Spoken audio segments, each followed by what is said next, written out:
Discover the hidden ancient mysteries of Virginia that continue to puzzle historians and archaeologists. From the breathtaking Natural Bridge, long revered by Native Americans as a sacred landmark, to Werowocomoco in Gloucester County, the powerful political and spiritual capital of Chief Powhatan, these sites reveal a deep indigenous past. Adding to the mystery is the Great Stone Mound of Fairfax County, a massive and enigmatic structure whose origins remain debated. Were these sites ceremonial, astronomical, or symbols of lost knowledge? Join us as we explore these ancient locations, mysteries that no one can fully explain. Natural Bridge. You can stand in front of Natural Bridge for hours and still feel like something is watching you back. The first time people see it, they usually stop talking. A massive stone arch rises from the earth, taller than a 20-story building, stretching across a narrow valley like it was placed there on purpose. It doesn't feel random. It doesn't feel normal. And that feeling is where the mystery begins. Long before roads, fences, or tourists, Native American tribes walked this land and treated Natural Bridge as more than a rock formation. To them, this place was alive. Stories were passed down about spirits moving through the stone, about battles fought beneath the arch, and about powers that could not be seen, but could be felt. Even today, people say the air feels different when you step under it. Quieter, heavier, like the ground remembers everything that happened here. Geologists say the bridge formed when an underground river slowly carved through limestone, and the roof of the cave collapsed everywhere, except this one massive section. That explanation makes sense on paper, but when you stand below it, that answer feels too clean, too simple. The arch is perfectly shaped, almost balanced, as if it knows exactly how much weight it can hold, and not a pound more. I know that our divine times are all worse. I can't see how we should be played and feel. Nature can be strange, yes, but this feels intentional. Native legends tell a different story. One well-known tale speaks of a great battle between two tribes fighting in the valley below. The fighting was so fierce that the Great Spirit stepped in to stop it. With one powerful move, the land itself rose up, forming the bridge and separating the warriors, forcing peace. Whether you believe the story or not, it shows how deeply this place mattered. You don't make legends like that about ordinary rocks. When European settlers arrived, they were just as stunned. Natural Bridge quickly became one of the most famous landmarks in early America. Thomas Jefferson saw it as something sacred in its own way, calling it one of the most beautiful natural wonders in the world. He even bought the land, not to destroy it, but to protect it. Still, protection didn't mean understanding. Even Jefferson admitted there was something hard to explain about the place. Here's where the mystery deepens. For centuries, people have argued about whether Natural Bridge was ever altered by humans. Some believe Native Americans may have shaped or cleared parts of the area to enhance its spiritual role. Others claim early settlers changed the surrounding land, removing evidence that could have explained ancient uses. There is no clear proof either way, and that lack of answers keeps the questions alive. Then there are the strange markings. Over the years, people have reported symbols carved into nearby rock surfaces, some clearly modern, others worn so deeply that their age is unknown. Are they simple graffiti from centuries ago, or are they remnants of something older? No one can say for sure. Weather and time have erased too much, and what remains refuses to speak clearly. Another mystery lies in the sound. Visitors often say noises behave oddly here. Voices echo in ways that don't match the shape of the valley. A whisper can travel farther than expected. A shout can vanish too quickly. Scientists explain this with acoustics and stone surfaces, but many visitors swear it feels more like the place chooses what it wants to carry and what it wants to keep. During the Civil War, the area around Natural Bridge became a strategic location. Troops marched through, camps were built, and yet the bridge itself remained untouched. Soldiers wrote about feeling uneasy sleeping nearby. Some claimed to hear footsteps at night when no one was there. Others said they felt watched from above, even when the arch was hidden in darkness. War leaves fear everywhere, but certain places seem to collect it more than others. As time moved on, Natural Bridge became a tourist attraction. Paths were built, lights were installed, and guides began telling stories. This brought both good and bad changes. On the positive side, the site was preserved instead of being mined or destroyed. On the negative side, modernization stripped away some of its raw power. When you add railings and spotlights, mystery doesn't disappear, but it does get quieter. Still, even with crowds and cameras, strange experiences continue. Some visitors report sudden feelings of sadness or calm with no clear reason.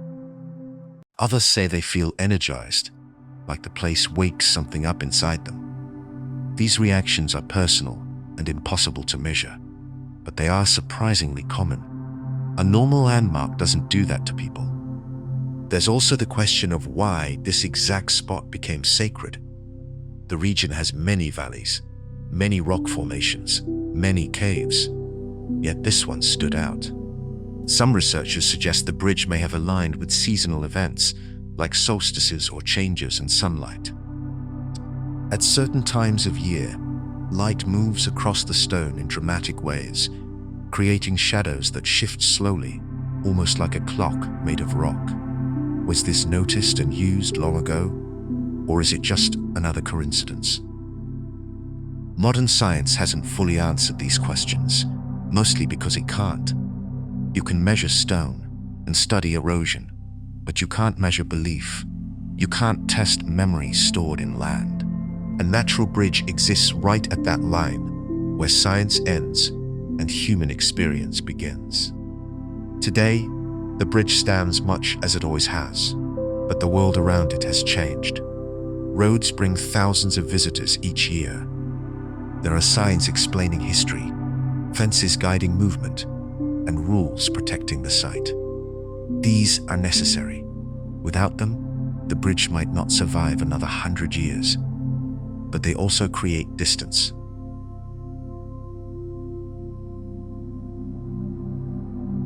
You're no longer discovering the bridge. You're being led to it.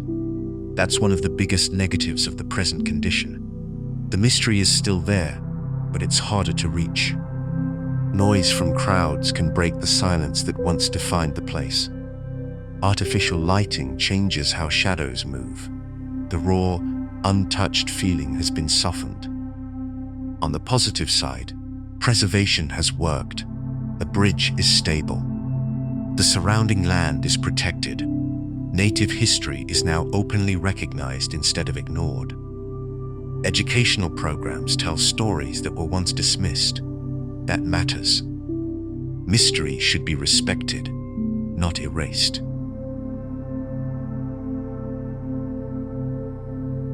In my opinion, Natural Bridge is one of those rare places where explanation doesn't reduce wonder.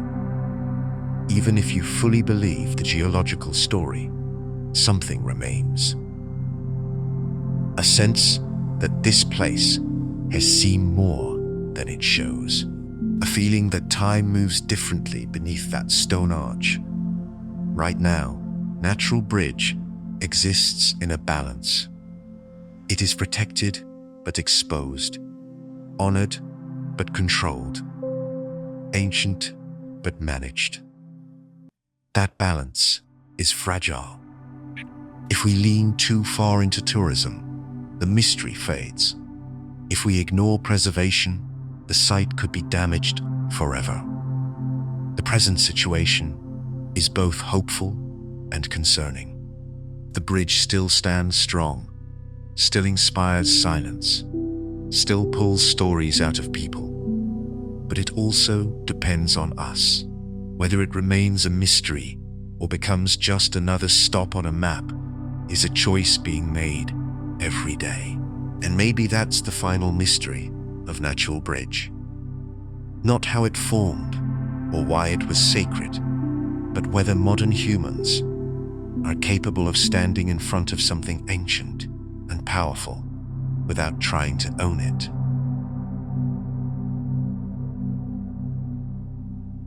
Werowocomoco, Gloucester County. There are places that shout their importance the moment you see them. Tall ruins, massive stones, towers reaching into the sky. Werowocomoco is not one of those places. In fact, if you didn't know what you were looking for, you might walk right past it. A quiet stretch of land near the York River. Trees, open ground, wind moving through grass. And yet, this calm, almost ordinary place was once the heart of power for thousands of people. That contrast alone is the first mystery. Werowocomoco was the main capital of the Powhatan Confederacy, led by Chief Powhatan, the most powerful leader in the region when the English arrived in the early 1600s. This was not a small village. This was the center of politics, trade, ceremony, and decision-making for dozens of tribes. And yet, for centuries, no one could agree on where it actually was. That's hard to understand. How does a capital disappear? Early English records mention Werowocomoco many times. They describe journeys there, meetings with Powhatan, and one very famous moment involving a young Englishman named John Smith and Pocahontas. But the descriptions were vague. Distances were unclear. Directions were confusing. Over time, guesses replaced facts, and the true location slipped into legend. For more than 300 years, historians searched. Some thought Werowocomoco was closer to modern towns. Others believed it had been destroyed by erosion or farming. A few even claimed it never fallen, existed the way stories described it. That doubt turned one of the most important Native American political centers into a historical ghost. Then, in the late 20th century, something changed. Archaeologists began studying a site in Gloucester County that didn't look impressive at first glance, but it felt right. Artifacts began to appear. Pottery, tools, signs of long-term settlement. And not just any settlement, but one that matched the time period and scale described in English accounts. Slowly, carefully, Werowocomoco started to reappear. What made this place special wasn't size alone. It was how it was used. Werowocomoco was not just a home for Powhatan. It was a place of gathering. Leaders from different tribes came here to talk, to argue, to form alliances, and to solve conflicts. Ceremonies were held here that reinforced power and belief. Decisions made on this land shaped the lives of thousands. One mystery that still remains is why Werowocomoco was eventually abandoned. Around the time the English began building Jamestown, Powhatan moved his capital elsewhere. Some say it was a strategic move to keep distance from the growing threat of settlers. Others believe there were spiritual reasons, or that the land itself had completed its role. No single answer fully explains it. The famous story of Pocahontas saving John Smith is deeply tied to this place, and it adds another layer of mystery. Did the event really happen the way Smith later described? Was it a rescue, or a ritual misunderstood by an outsider? Some scholars believe Smith was part of a ceremony symbolizing his symbolic death and rebirth into Powhatan society. If that's true, then one of the most famous moments in American history has been misunderstood for centuries. That idea changes everything. It means Werowocomoco wasn't just a political center, but a deeply spiritual one.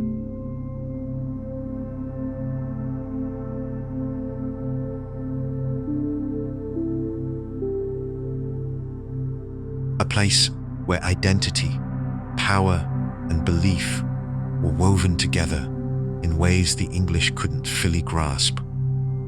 And that misunderstanding may have shaped the future conflict between cultures.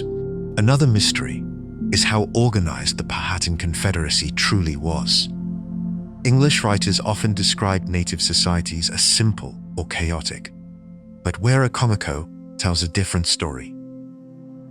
The planning of the settlement, the control Powhatan held, and the system of tribute and loyalty all point to a complex political structure. This wasn't accidental. It was built, maintained, and respected. What's strange is how little physical structure remains. No towering buildings, no stone walls, mostly post holes and soil marks. To modernize, that looks like weakness. But it wasn't. Structures were made from wood, bark, and earth, designed to work with the land, not fight it. They could be rebuilt, moved, changed. Power wasn't meant to be frozen in stone. That choice may be why Werowocomoco vanished so completely. When people left, nature moved back in. Trees grew, rivers shifted. Time erased visible signs. But memory survived in stories, even when location did not. Today, archaeologists continue to study the site carefully. Only small portions have been excavated. Most of the land is intentionally left untouched. That's both a positive and a frustration. The positive is respect. The Powhatan descendants see this as sacred ground, not something to be dug up for curiosity.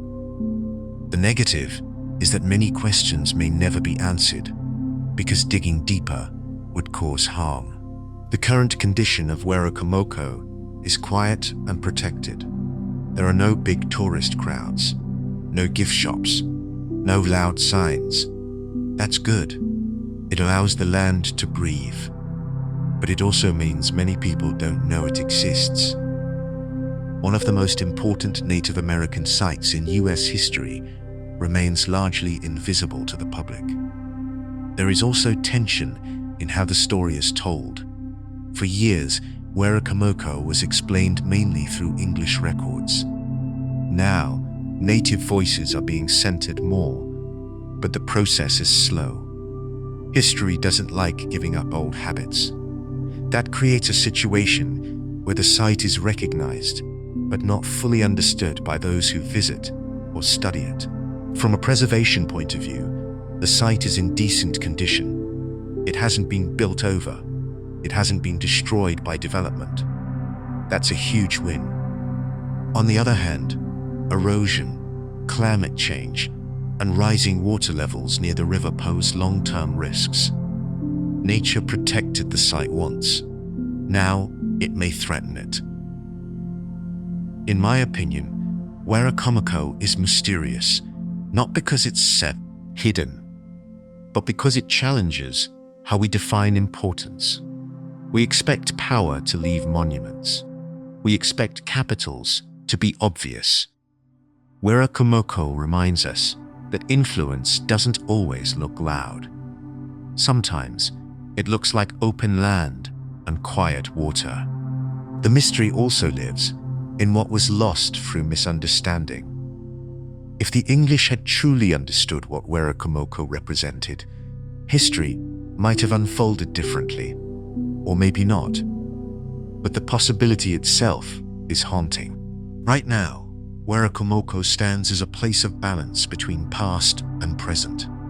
It is respected, but not fully revealed. Protected, but not widely known. The present situation is fragile, but hopeful.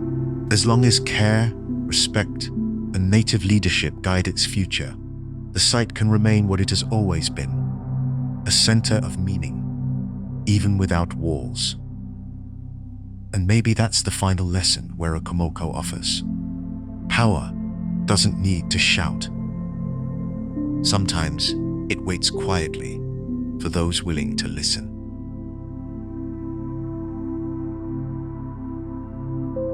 Great Stone Mound, Fairfax County. Some mysteries don't announce themselves with signs or fences. Some sit quietly, hidden in plain sight, letting people argue about them for generations. The Great Stone Mound in Fairfax County is one of those places. No giant towers, no dramatic ruins, just stones, piled, placed, and resting in a way that feels intentional. And that's exactly why this site refuses to be forgotten. If you walk through parts of Fairfax County's wooded areas, you might come across stone piles that don't quite feel natural. At first glance, you might think they are just old farm rocks, cleared from fields and stacked without care. That's what many people were told for years. Simple explanation, case closed. But the Great Stone Mound doesn't behave like a random pile of leftovers from farming. The stones are too organized, too deliberate. Some are stacked in layers. Others seem placed to form a shape that doesn't match common colonial practices. And most importantly, the mound sits in a location that doesn't fully make sense for farm clearing. This has caused decades of debate. Who built it? When? And why? One theory suggests Native American origins. Long before Fairfax County had roads, houses, and boundaries, indigenous people lived and moved through this land. Burial mounds and stone features are known in other parts of the eastern United States, though stone mounds are less common than earthen ones in this region. Still, uncommon doesn't mean impossible. Cultures vary, traditions change, and not everything survives in records. Supporters of this idea point to the mound's placement. It sits on higher ground, a spot often chosen for ritual, observation, or burial. Native cultures frequently selected meaningful landscapes rather than convenient ones. The mound's form, though weathered, suggests purpose rather than disposal. Another theory claims colonial origins. Early settlers cleared fields for farming and stacked stones to mark boundaries or remove obstacles. This explanation is often used because it feels safe and familiar. It doesn't challenge history too much. But critics argue that colonial stone piles usually follow property lines or sit near fields. The Great Stone Mound doesn't clearly do either. Then there's the uncomfortable middle ground. No one really knows. And that uncertainty makes people uneasy. Humans like clean answers. The Great Stone Mound refuses to give one. Over the years, amateur historians, local residents, and researchers have visited the site. Some say the stones show signs of age far beyond colonial times. Others argue weather alone can't prove anything. Excavation has been extremely limited, partly due to preservation laws, and partly due to fear of damaging something sacred if it is indigenous. That lack of digging keeps the mystery alive, but also frustrating. Without deeper study, the mound remains a question mark. But digging also risks destroying the very thing people want to understand. It's a delicate balance. What adds to the mystery is how little the site is talked about publicly. Fairfax County is heavily developed. Schools, highways, neighborhoods. Yet this mound remains mostly unknown. No big markers, no visitor center. Just quiet land and stones that wait without explanation. Some locals say the mound gives off a strange feeling. Not fear exactly, but awareness. Like you shouldn't disturb it. Like it's doing exactly what it's supposed to be doing, even now. These feelings can't be proven, but they are shared by enough people to be noticed. There's also the question of why stone mounds appear in clusters across parts of Virginia and nearby states. Some researchers believe they could mark ancient trails. Others think they served as memorials or territorial markers. If the Great Stone Mound is part of a larger system, then we're only seeing a fragment of a much bigger picture.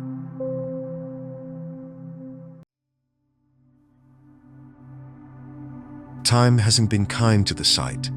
Stones have shifted. Some may have been removed unknowingly. Trees have grown through parts of it. This is both a negative and a strange kind of protection. The forest hides the mound from damage, but it also slowly breaks it apart. Modern development is the biggest threat. Fairfax County continues to grow. Land is valuable. Anything unexplained risks being labeled unimportant. Without clear recognition, mysterious sites are easy to dismiss. On the positive side, interest in indigenous history is growing. More people are asking better questions now than they did 50 years ago. Instead of assuming colonial origins by default, there is more openness to the idea that Native American history in this region was complex and deep. Still, skepticism remains strong. Some historians argue that mystery is being exaggerated. The people want the mound to be ancient because it's more exciting. That may be partly true, but dismissing mystery too quickly can be just as harmful as inventing it. The truth is, history isn't always neat. Records are lost, oral traditions fade, landscapes change. The Great Stone Mound exists in that gap between knowledge and forgetting. Right now, the condition of the site is mixed. Positively, it has not been destroyed. It still exists. That alone is rare. Negatively, it lacks clear protection, interpretation, or respect in official narratives. It survives more by chance than by care. In my opinion, the Great Stone Mound deserves patience. Not every mystery needs to be solved immediately. Sometimes, preserving the question is more important than forcing an answer. Rushing to label it colonial or natural closes the door on deeper understanding. The present situation is fragile. The mound still rests where it has for a long time, but its future depends on awareness. If people continue to overlook it, it could disappear quietly. If they respect it without rushing to claim it, the mystery can survive. And maybe that's the real power of the Great Stone Mound. It reminds us that not everything from the past wants to be explained. Some things just want to be remembered.